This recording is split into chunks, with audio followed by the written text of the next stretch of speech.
an additional pain on the neck, but I think that is normal. Let's say that Kobayashi heads row 3. The first of the Suzukis is on row 4 with Rins and Mir side by side. KTM's challenge. Yesterday, 8 riders were under the old all-time lap record set by 8 times world champion Marc Marquez back in 2019. And our pole man Jarko, we are back in play. MotoGP at Silverstone. Sport manager Piero Taramasso with Simon down on the grid. Piero, there's been some last-minute tyre changes. I'd like your opinion on why. For sure, the medium he will drop a little bit more, the rear, but the drop is very, very gentle. So I'm not sure that we will saw that, early or... Championship this year. Just over 41,000 fans have come through the doors here at Silverstone. Looming, 172 points, 21 clear of the battered and bruised factory Aprilia man of Aleix Espargaro. Lights out right now, here we go then. Great start from pole position by Johan Zarco. Jack Miller got away well from 3rd place as well, but Zarco peels into Copse corner, he leads. And was unable to hold him at bay. Both Aprilias are back behind Alex Rins, who's got a very, very good start. As you can see now, the Aprilia side by side, Viñales ahead of Aleix Espargaro. Vale for the first time. Bagnaia has gained on this first lap. He's just behind his teammate Jack Miller. Bagnaia wasn't sure yesterday that he had the pace to fight for the win. At the moment, he's in a pretty good position. Alex Rins has been passed by... For Alex Rins, just what he needed, having to start from 11th place. He's already made up 5 places then on this opening lap. Got himself an early podium, contained 5th place. So no notification yet on our timing screens of Fabio Quartararo's long lap penalty. That is significant because that means that from the moment he's given that notification... Remind you, it's at the loop, turn 14, with a bit of a buffer then back to the factory Ducatis of Mir and Bagnaia. Will he take that opportunity? Are pulling away from the Ducatis behind him. I think he'll want to wait as long as he can. You can see how keen Quartararo is to get on with this. He almost lost the rear coming out of Stowe corner. It was bucking and weaving underneath him as he hard left through the high-speed 4th gear, 120-mile-an-hour farm curve into turn 13 now. Is this the moment for Fabio Quartararo? Is he going to sweep into long lap? No, he's not. I thought he was going to try and take the lead there from Zarco into the... Have worked in that 3rd sector, and Miller started to close in on Fabio Quartararo on that 2nd lap. Miller actually right on cue was the fastest man on circuit. Outside and up into 4th position, so we do know now Quartararo will be in the long lap loop next time around. I think Rins clipped the wings quite literally there of Pecco Bagnaia's factory, and then was super aggressive as always. There you go then, the long lap. They're telling Fabio Quartararo he has to... Jorge Martin, he's down in 7th place. He has just actually taken that 7th from Aleix Espargaro. There's confirmation on your screens then. That is a new best. The exception of Bagnaia, who was the slowest of the leading group by quite a margin. He was down in the 2 minutes, the low 2 minutes for the numbers. It will be a double long lap penalty. He knows that. He's been given the message crystal clear on his pit board. He closes up on Zarco in the brakes. He sweeps to the right. He hugs the right hand side of the circuit into the long lap penalty loop then at the between 2 and 4 seconds. We'll have a look at the lap time. Fabio Quartararo's last lap was a 1:59.59. It was his quickest, 2:01.218. So he lost what, 1.6 seconds?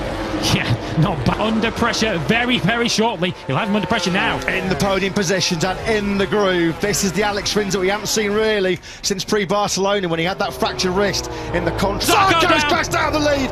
Johan Zarco has fluffed his line here at the British Grand Prix. He crashes out of the lead on lap number 5 into turn 8. Jack Miller then now is the leader of the British Grand Prix. But for how much longer on the brakes in the Brooklands on lap number 5, a pivotal lap number 5 with race leader Zarco down and out. Brilliant action at the front. It's brought Bagnaia back into play here in 3rd place. Bagnaia. But again, Johan Zarco sees another golden opportunity to end his victory duck in the Premier Class. Slipped through his fingers. He has remounted down a Rins capitalising to devastating effect throughout Vale on Jack Miller. He's back at the front then with his recent injury problems. It's easy to forget, isn't it, after the Portimao Grand Prix earlier this season, he was away here at Silverstone. And Martin is on a mission. He took the opportunity there as Quartararo started that chain reaction by going wide into Village. That offset Viñales. Bradley already had a penalty on the grid. He's now going to have to follow Fabio Quartararo through the long lap loop.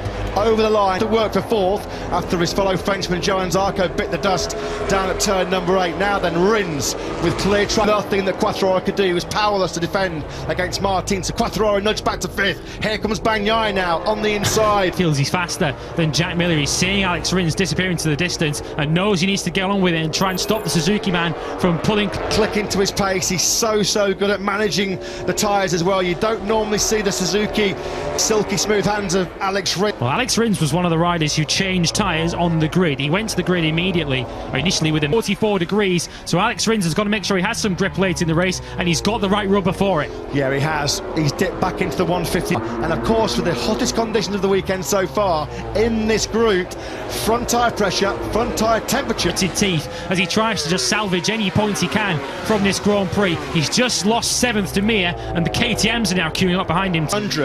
Finding a way through on the world champion, a man who's a 12-time winner in his Grand Prix career, 11 times in MotoGP. Yamaha side by side with Quattararo. Can he pull it up on the brakes into Stowe corner?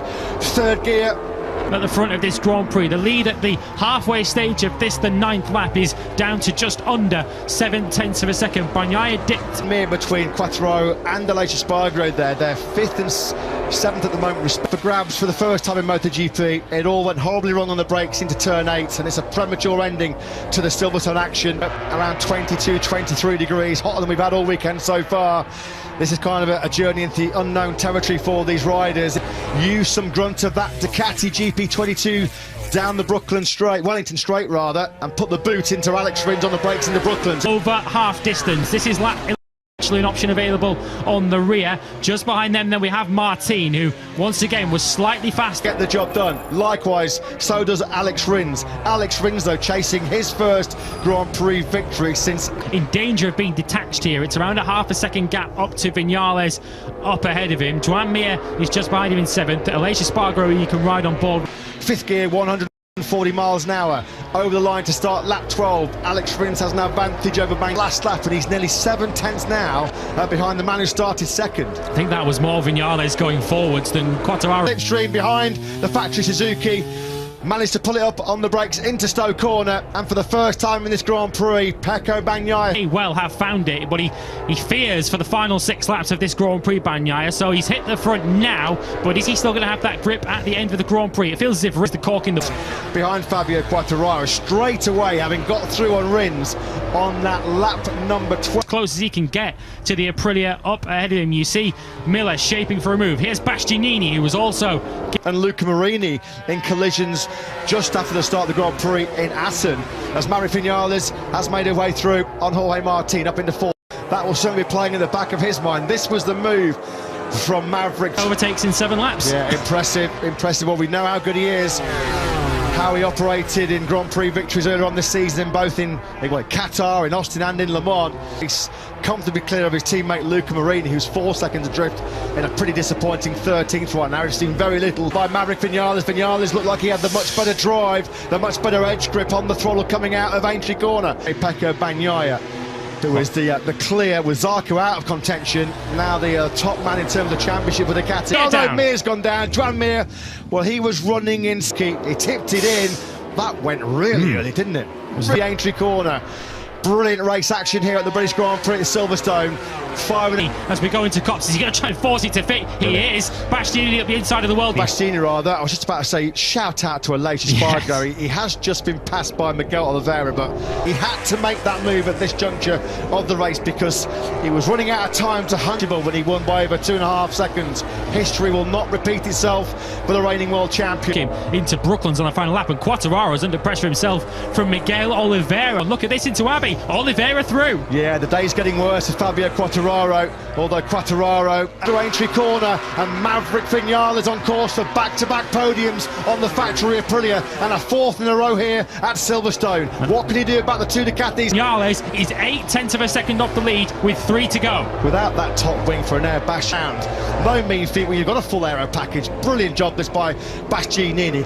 The man to keep an eye on though is Maverick Viñales. Aleix Espargaro salvaging what's going to be a fantastic ninth place here at the moment. Miller has got to try and protect Pecco Bagnaia's lead, which at the moment is half a second back to his teammate, but Vinales... Nothing that Miller can do. I just wonder late on here whether Jack Miller is just struggling with that soft front tyre option. And Vinales just over 6/10 of a second. Key lap now for Maverick Vinales to try and bring himself... One day in the future he will be a race winner again in MotoGP for the Nawali factory. Will that dream come true? In about 5 minutes time or so, Vinales drops that right leg out as he's Pecco Bagnaia. The gap through sector 2 down to just over a quarter of a second. It's nothing Here comes now. Vinales. Unbelievable corner speed through the farm curve, adding a heart back to the 1979 legendary race between Barry Sheene and Kenny Roberts. It's game on here between Bagnaia and Vinales. Battle of Britain. He doesn't have to rush this, Maverick Vinales. He perhaps went for that move a little earlier than he had to into Village on the penultimate lap. He's got so much more pace. He's The top two men in the World Championship now next to each other in this British Grand Prix. Quartararo 8th and Aleix Espargaro in... Close enough this time around. Bagnaia does have those crucial few tests. Mr. British at Silverstone in 2022. He takes a famous win here in round... Martin without one wing on that left-hand side of that Gresini Ducati. Somehow he fights his way through to 4th. Martin 5th, Oliveira 6th. Rings faded from the... Bezzecchi completes the top 10, but this topsy-turvy run goes on then for Pecco Bagnaia.